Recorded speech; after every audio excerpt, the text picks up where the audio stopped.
눈사람 자살 사건. 그날 눈사람은 텅 빈 욕조에 누워 있었다. 뜨거운 물을 틀기 전에 그는 더 살아야 하는지 말아야 하는지 곰곰이 생각해 보았다. 더 살아야 할 이유가 없다는 것이 자살의 이유가 될 수는 없었으며, 죽어야 할 이유가 없다는 것이 사는 이유 또한 될 수 없었다. 죽어야 할 이유도 없었고 더 살아야 할 이유도 없었다. 아무런 이유 없이 텅 빈 욕조에 혼자 누워 있을 때 뜨거운 물과 찬물 중에서 어떤 물을 틀어야 하는 것일까? 눈사람은 그 결과는 같은 것이라고 생각했다. 뜨거운 물에는 빨리 녹고 찬물에는 좀 천천히 녹겠지만 녹아 사라진다는 점에서는 다를 게 없었다. 나는 따뜻한 물에 녹고 싶다. 오랫동안 너무 춥게만 살지 않았는가. 눈사람은 온수를 틀고 자신의 몸이 점점 녹아 물이 되는 것을 지켜보다 잠이 들었다. 욕조에서는 무럭무럭 김이 피어올랐다. 최승호 시인의 우화집 눈사람 자살 사건이 출간되었다. 신간은 아니고 1997년에 출간되어 지금은 절판된 황금털 사자의 개정판인 셈이다. 이 우화집에는 74편의 글과 43점의 명화들이 함께 실려 볼거리가 풍부하기도 하다. 이번 개정판 시인의 말에서 읽을 수 있는 표제작 눈사람 자살 사건에 대한 독자들의 소감이 그냥 하는 말로 들리지 않는 건 나뿐만은 아닐 것이란 생각이 들었다. 시인의 말을 읽어본다. 오랫동안 절판되어 있던 책 황금털 사자를 다시 내게 되었다. 책 제목을 눈사람 자살 사건으로 새로 정하고 작품도 부분적으로 수정하였다. 나는 따뜻한 물에 녹고 싶다. 오랫동안 너무 춥게만 살지 않았는가. 표제작 눈사람 자살 사건은 우울하고 슬픈 작품이다. 그럼에도 어떤 독자는 세상에서 가장 따뜻한 시를 읽은 느낌이라 했고, 어떤 독자는 눈사람 자살 사건을 읽고 다시는 자살하지 않기로 했다는 긴 편지를 보내오기도 했다. 시인의 말처럼 눈사람 자살 사건이라는 작품은 우울하고 슬픈 이야기로 읽을 수 있다.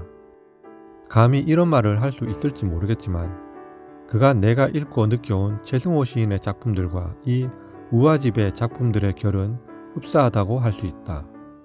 우화라고는 하지만 시라고 해도 되고 시집이라 불러도 무방하지 않을까 싶다. 단순하게 우울과 슬픔에서 그쳤다면 우화라고 할 수 없었을 것이다. 이야기의 표면이 슬쩍 감추고 있거나 세태에 대한 단순해 보이는 조롱 속에 감추어진 의미를 읽어낼 때 이 우화집은 빛을 발할 것이다. 눈사람 자살 사건 이야기를 좀 더 해보자면, 죽어야 할 이유도 살아야 할 이유도 없다는데 나는 주목한다. 많은 사람들은 삶은 의미가 있어야 하고 그 의미를 찾아 어디론가 떠나기도 한다. 정말로 인간의 삶은 의미가 있는 것일까? 어떤 승려는 삶에는 의미가 없다고 한다. 그냥 사는 것이라고 하는 말에 나는 동의하는 편이다. 누군가를 좋아하거나 사랑할 때 어떤 이유가 있을 수도 있겠지만 그냥 좋아하고 그냥 사랑하는 게 나는 맞다고 본다.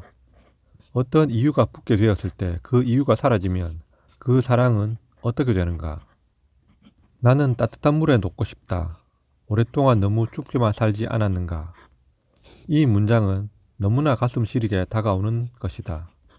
녹아 사라진다는 눈사람의 죽음처럼 우리 인간 역시 각자 언젠가는 죽게 마련이란 점은 눈사람과 동일하지만 어떻게 살고 죽을지는 각자의 선택에 달렸다. 내가 눈사람이라면 어떤 선택을 할까 생각해봤다. 눈사람처럼 춥게 살아왔으니까 따뜻한 죽음을 선택할 것인가, 아니면 그래도 조금이라도 더 천천히 죽음을 유예시키는 선택을 할 것인가. 그 어느 선택도 만족한 선택은 아닐 것 같다가도 그 어떤 선택을 한다는 게 무슨 소용이 있나 싶기도 하다. 삶에는 의미가 있는 것이라고 한다면 끝내 그 의미를 찾지 못하면 그때 해야 할 일은 무엇일까? 찾지 못한다는 건 실패한 것일까? 의미를 부여한다는 건 그만큼 삶이 좁아지는 일이다. 길지 않은 한 편의 우화 또는 시라고 할 수 있는 이야기가 두툼한 소설 한 권보다 더 묵직한 느낌을 안겨준다. 시인들의 글에서 자주 느껴지는 지점이다. 이 우화집에 실려있는 다른 작품도 소개해본다. 고슴도치 2마리. 고슴도치 2마리가 가시를 상대방의 몸에 찌른 채 피투성이가 되어 함께 죽어 있었다. 그들은 서로 너무 사랑했던 모양이다. 도둑. 황소를 훔친 도둑이 경찰서에 끌려와 말했다. 저는 고삐를 하나 훔쳤을 뿐입니다. 고삐를 들고 오니까 소가 따라오더군요. 소까지 훔칠 생각은 없었는데 말입니다. 경찰서장이 웃으면서 말했다. 우리도 자네 손을 잡아왔을 뿐이네. 손만 오지 자네는 왜 따라왔나? 우리는 자네를 형무소에 넣지 않겠네. 자네 손만 집어넣을 걸세. 나는 이 우화집을 읽고 다른 독자들은 어떻게 읽었나 싶어 몇몇 리뷰들을 찾아보기도 했다. 그 가운데 어떤 이는 이 우화집을 다소 불편하게 읽었다고 했다. 안도현 시인은 우리나라에 우화가 드문 이유를 다음과 같이 설명하기도 했다. 1차적으로 현실 비판을 토대로 하는 우화가 설 땅을 우리 사회가 마련하지 못했기 때문일 것이다. 그리고 비판을 싫어하는 위정자뿐만 아니라 우리 자신도 은연중에 진실이라고 믿고 있던 허상이 우화라는 틀을 통해 들춰지고 까발려지는 것을 두려워했는지도 모른다. 그리하여 우리 문학사가 보유하고 있던 넉넉한 풍자와 해악의 정신은 텔레비전 속 천박한 코미디물의 웃음거리로 전락하게 된 것은 아닐까. 우화가 이야기하는 표면적인 이야기나 대상에만 치중하면 우화는 이게 뭔 말인가 싶고 조롱조의 이야기가 불편하게 읽힐 수도 있다. 흔히 하는 말로 달을 바라보라는데 달은 보지 않고 가리키는 손가락을 보는 경우와 같다고 할 것이다. 면도날로 가슴을 긋는 듯한 서늘한 이야기. 온 가슴이 더 이상 물을 머금을 수 없는 스펀지가 된 듯한 이야기. 또는 그러다가도 피식 옆구리를 찌르는 이야기. 이토록 사람을 들었다 놨다 하는 책을 요 근래에 만난 적이 있었던가 싶다. 소개하고 싶은 이야기가 넘쳐나지만 직접 두 눈으로 읽어볼 사람들의 몫으로 남겨놓으며 다음 우화들을 소개하고 마친다. 열등감. 황소 개구리에 놀란 도롱뇽들이 바위 그늘에 모여서 깨알 만한 심장을 할딱이며 말했다. 우리 조상님은 공룡이다. 물 위에 쓰는 우화. 글을 쓰고 싶을 땐 강가로 나가 흐르는 물 위에 손가락으로 글을 쓰던 다올씨가 있었다. 그는 강가에서 혼자 슬퍼하기도 하고 웃기도 하였으나 우화집 한 권 내지 않았기 때문에 함께 웃은 독자도 없고 함께 눈물 흘린 독자도 없는 영원한 무명 작가였다. 다올씨가 죽고 나서 세상에 그의 기이한 행동이 조금씩 알려지면서 소문에 헛소문이 덧보태져 나중에는 많은 사람들이 다올씨가 살던 마을을 찾게 되었다.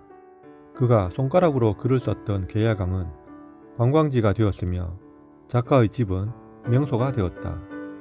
주위에는 작은 호텔들과 음식점들이 들어섰고 기념품 가게들도 생겨났다. 관광 안내원들도 나타났다. 그들은 어찌 된 일인지 앵무새들처럼 똑같은 말을 반복했다. 이 계야강이 바로 다올씨의 책입니다. 물의 책 혹은 물의 우화집이라고 해도 좋겠지요. 글씨가 보이지는 않지만 이 흐르는 물에 숱한 우화들이 녹아 있습니다. 마을 사람들의 말에 의하면 다올씨가 강으로 내려오면 낚시가 전혀 안 됐다고 합니다. 슬픈 우화를 쓸 때면 물고기들이 슬퍼하여 먹을 생각을 하지 않았고 우스운 우화를 쓸 때는 물고기들이 입을 벌리며 물 위로 튀어 올랐다는군요. 물고기들만이 그의 독자인 셈이었죠. 아름답지 않습니까? 전해오는 이야기이긴 하지만 말입니다.